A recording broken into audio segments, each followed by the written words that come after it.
What's up? Brandon Lilly here. Got a message from a 21-year-old lifter today. He says he's stuck, he's frustrated, he hasn't been able to make any gains in the last 4 weeks, and he feels like quitting. Well, a couple things here. Number one, if you want to quit after 4 weeks of not getting better, then I'm going to encourage you to quit, because this sport will chew you up and spit you out. It is not going to get any easier as you get stronger, I promise you. Now, you can say I'm being a dickhead, or you can say I'm being honest. The numbers that you kicked me were not very good for your weight and age bracket. So that tells me, and the reason I say that is that tells me that you're not maximized out. If you were 21 and you were squatting 800 pounds, benching over 500 pounds, and pulling over 800 pounds, I'm going to say, okay, yeah, this guy's done a lot of good in a very short amount of time, so maybe he is nearing his maximum potential. I don't believe that, but that may be, you're nearing what you're going to do with your lifting career as far as numbers. But the numbers weren't even close to that. We're talking a mid to upper 300 squat, a mid to upper 200 bench, and a mid to 400 or mid to upper 400 pull at 242 pounds. Nothing wrong with those numbers. I'm just trying to illustrate to you that for your age and for your weight, those numbers are not maximums. That's where you are right now, but you have a much further road to travel before I would say you're starting to peak yourself out. Now, what you need to do is you need to look at yourself very, very honestly and say, am I eating enough? Am I sleeping enough?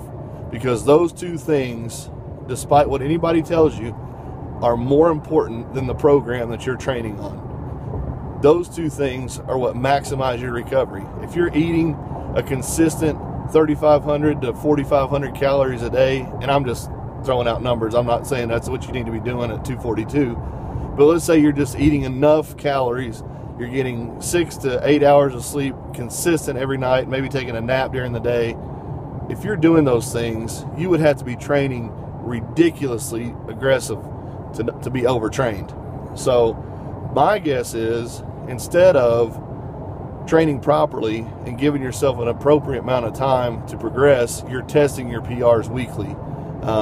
You're a PR chaser rather than a trainer. So what you need to do, and I'm just going to plug the cube here, look at what the cube method does. For most of my goal with the cube method, I don't care what you PR in the gym. I only care about PRs on the platform. So what I try to get people to understand and ingrain in their mind is we can train for 10 weeks and build and then put our PRs on the platform, versus let's train for 10 weeks, hit PRs every time, and fall flat on the platform. So the cube method is set up around 2 days, it's a 3-week cycle. 2 of those days per cycle on the bench are for explosive training and rep training. Those are builders. And then we go to your heavy day, it's your tester. Each squat has a explosive day, a rep day, and a heavy day. Your deadlift has a squat or an explosive day, a rep day, and a heavy day. And it's all rotated in such that you're maximizing your recovery on each one of the lifts while still getting to test one of the lifts every single week. Not necessarily for a maximum PR, but for repetition PRs or something along that line. So there's that program. There's 5-3-1. There's 10-20 life. There's the juggernaut method. There's lift, run, bang. I mean, there's so many good methods out there, it's almost impossible to fail because the information is readily available.